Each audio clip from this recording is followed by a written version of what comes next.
Welcome to the Strong and Healthy After 40 podcast. We are discussing topics and practical strategies for women over 40 to optimize their fitness, hormones, and metabolism. I'm Dr. Sara Whatley, a family medicine physician with an integrative approach to whole person care. And I'm John Agbelusi, your strength coach with over 25 years as a certified trainer, helping women over 40. Today, we're going to be talking about insulin resistance and midlife weight gain for women over 40. So, Sarah, this is a big topic. Tell us a little bit more about why this happens, what's going on, some of the signs that women are seeing when they're experiencing this. Yes, so I think it's important to first understand how our body deals with sugar and insulin in the first place, so then we can kind of understand where the resistance comes from. We'll start from the beginning is when we're eating. So anything that we eat, and we're not talking about healthy food, bad food, just every food that we eat is broken down into sugar. Okay, and sugar is our usable source of energy for our cells. Yeah. And our sugar can't just get directly into the cells. It needs insulin to get into the cells. So insulin is the key that unlocks the cell for the sugar to be used for energy. So then this term insulin resistance comes out and we say, okay, what does that mean?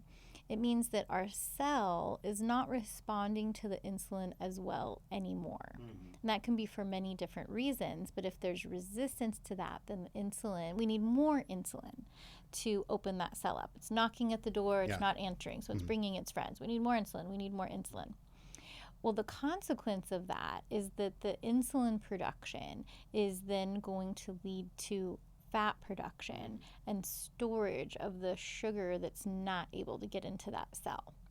So we're still going to be eating. We still need to use sugar for energy. But if the cell isn't responding to the insulin, then more insulin's released, insulin resistance, and then weight gain. Yeah. And I think the practical side of that, where women really see the end result and the frustration in the gym, is they will be working out, they'll be thinking that they're eating the right things, exercising regularly, but the scale just won't budge. And that is part of the end result of having that insulin resistance, is that just can make it harder and harder to lose weight, the weight that they want to lose. And it's important to acknowledge that, not just from the frustration piece, but to say, okay, we're feel like we're supporting our body with the good workouts and with the right food. What's going on? Why aren't we responding? And it's just about understanding. And so that's where I'll see the patients, and I want to start with some blood work and checking different markers that are going to help me understand if that's what we're dealing with. And some of those markers could be your blood glucose, your insulin levels, and also in hemoglobin A1C, which is a 3-month average of your sugars. Yeah. So understanding if that's what we're dealing with then can help us navigate what nutrition is most supportive, what workouts are most supportive, and then other reasons why we got to this place. Yeah. And, those labs are so important to get from your doctor. It's, something that I really want to emphasize even more with our clients is, they're experiencing these symptoms. And we'll say the symptom, like we talked about, is feeling like they're eating better, feeling like they're exercising more, and still seeing that slow, if even existent, weight loss on the scale that they want. And, with those lab works, the practicality that I see in the gym with our clients are, they talk about the cravings that they have, these sugar cravings, almost like a irresistible physiological need for sugar, right? Or these energy crashes, that they have throughout the day. How do those relate to the blood work? Sure. Well, great question. So, like we talked about, anything that we eat turns to sugar. And so if our insulin, if we're dealing with insulin resistance and we're seeing that the insulin is high on the blood work or the fasting blood sugar is high, it's telling me that even though you're eating, that energy is not getting into the cell. So that's why you're still hungry, right? Your body still needs the energy. It just doesn't have it. So that's one piece of it. And then the crashes can be coming from maybe, depending on what foods you're eating, maybe the sugars are spiking high, and then getting into that cell for energy, but too quickly. Yeah. Or if the insulin is building up, eventually that cell will open, and now in rushes all the sugar and insulin, and we're going, whoa, what is happening? Yeah. Yeah. And I think that's really important to understand the why of what's happening for, especially for women, in their 40s and beyond, is, understanding the why of what's going on in their bodies can be really helpful, because it can be, kind of empowering to really start creating some of the changes that they need. Some of the other symptoms that I also see, and maybe challenges I think that women over 40 have, is we've talked about belly fat, right? That insulin response and belly fat. Can you kind of help us understand like how those two things are related? Sure. So that's twofold. Okay, so one is the insulin resistance. Insulin is what we call lipogenic hormone. Okay, so fat producing.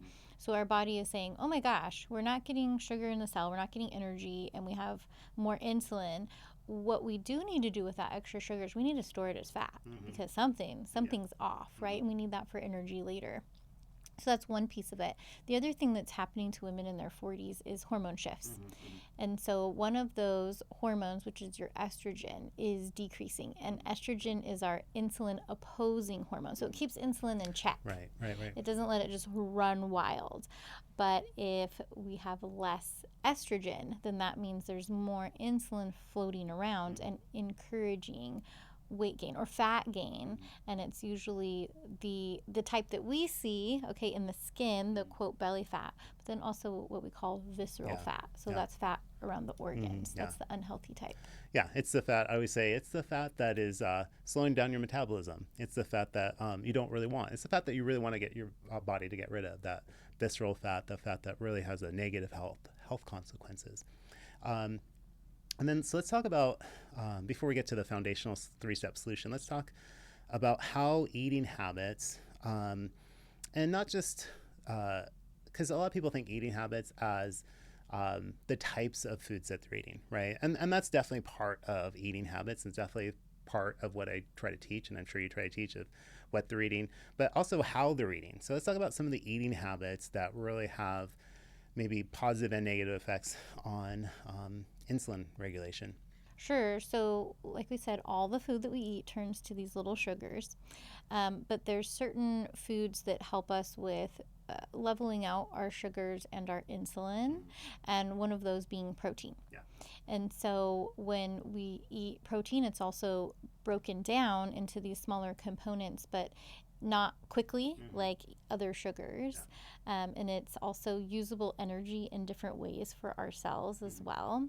And so what that translates to in our body is more even sugars, so we don't have the energy crashes and we feel fuller. So then we are getting less insulin resistance and we are having more sustainable energy. So that small shift in what we're eating can then make a big difference on sugars and insulin down the road. Yeah, and I think it's one of the reasons why you and me both preach protein, right? It's has so many positive effects. I teach it a lot in the gym because of how important it is for muscle repair, building lean muscle tissue, but also from a standpoint of reducing belly fat and really helping insulin regulation. Protein becomes a key component to that as well. So yeah, protein's huge. Let's talk about a couple more. Like, what are a couple other, when we think about eating habits, that clients can really start implementing that will help with their insulin regulation?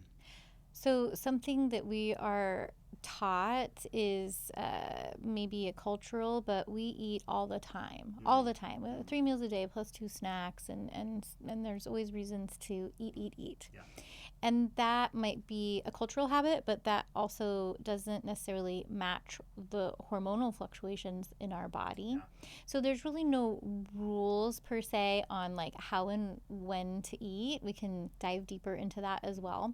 But as far as how we're starting our day, is starting off with protein versus some other categories of foods because of making you feel full and not spiking your sugars. So whether we call that breakfast, like breaking your fast, whether it's early or whenever you have your first meal, starting with protein is a huge win for regulating your blood sugar and managing your insulin. And then if we start that way, then we might have less drive to snack through the day, but limiting constant snacking, because then we're just spiking sugar, spiking insulin all through the day. Yeah. So that's great. And then you talked earlier about insulin and estrogen kind of working opposite of each other, right? So maybe walk us through just a little bit of how our eating habits can kind of support, making sure that we have insulin at the right times, making sure our body is producing, for a woman, estrogen. Talk us through the timing of that, maybe the food choices of that. Sure. So another part of eating and energy also involves cortisol. Another big topic, but we'll just have a quick snippet when it comes to eating. If we aren't eating regularly, because we're just busy, we're on the go, which is not uncommon for women, haven't eaten all day and then we eat a big meal late, or we're just having grab and go foods that maybe aren't protein heavy, what's going to happen is that cortisol is going to spike. That's our stress hormone. And so that also disrupts insulin, and it also takes away building blocks for our hormones. Yeah. And so if our body feels stressed, it takes building blocks, makes cortisol. It does not make your estrogen and your progesterone. Yeah. So it's just another layer of how we can use food to be hormone supportive and regulate our sugars, or those same choices can also be in opposition to that. Yeah, I hear this a lot from our clients is, again, we've kind of talked about in the past, like women trying to do multiple strategies at the same time, right? And not realizing that it can cause a lot of the opposite effect of what they're trying to accomplish. Ideally, the food that you're eating, the way that you're eating is going to support the hormones that you want to support. But when we're trying to do too many strategies at the same time, it can cause the opposite effect. It could spike our stress hormones, really cause us to gain more fat than we want. And I see that a lot with women that come in with different fasting strategies, right? So fasting can be definitely a positive, and we'll talk about that definitely on a later episode. But fasting done maybe too much, too aggressive, can actually start spiking stress hormones in our body and kind of lead to an opposite effect of what we want. So yeah. Any other eating habits that you can think of that would be really beneficial to talk to our clients about? I think one hack, if that's what we want to call it, would be something you can do after meals, which would be a little bit movement after you're eating. So we want to be eating the right things, of course, to be supportive, but again, coming down to utilizing that stored sugar in our cells. If we have movement for at least about 10 minutes after we eat, then we're utilizing any stored sugar in our cells, so then that makes room for the sugar that we've just eaten. And so that also helps us to keep our blood sugars and our insulin regulated. So to your point of trying a bunch of different things at once, if we just kept it simple and tried to say, let's focus on protein and then let's do a 10-minute walk after a meal, those are small steps, but really impactful in controlling our blood sugar. Yeah, I love those. So if we had to really break down our 3-step foundational principles for women that are listening right now, that are, maybe they're struggling with insulin resistance, maybe they're gaining weight where they didn't gain weight before. Maybe they're trying to do the right things, which is exercise, and they're eating right, but they're still not seeing the scale move in the way that they want it to move. Let's talk about that 3-step foundational principles that they can do. So we talked about 2 just right now, making sure that protein is the foundation, right? That's huge. Movement after meals, right? That's key to really helping our body process the sugars, kind of balance out the insulin and the hormones. What would be the third step? We'd be remiss if we didn't talk about strength training, right? I'm glad you're saying it. I didn't want to bring it up because it's obvious that I was going to say that. So, but it really is very important. And then the other thing to know, if you didn't already know that, is that our muscle cells actually have receptors for sugar. They use sugar for energy. And so the more that we're strength training and the more muscle that we have, we can utilize that sugar for energy instead of storing it as fat. So focusing on protein, especially that first meal of the day, movement after meals, and strength training, and shoot for twice a week. Yeah, I love that. So the good news is there are practical things, daily things that women over 40 can do to really positively affect their insulin levels and really positively affect and reverse that midlife weight gain that they're experiencing. So if you loved what we're talking about today, make sure to like and subscribe, and make sure to tap on our links for socials to get even more information about this topic. We'll also be posting a special document that'll list some early warning signs of insulin resistance and what you can do, the practical steps that you can take to work on immediately. If you have any questions, comments, or a topic you'd like to hear about in the future, comment below.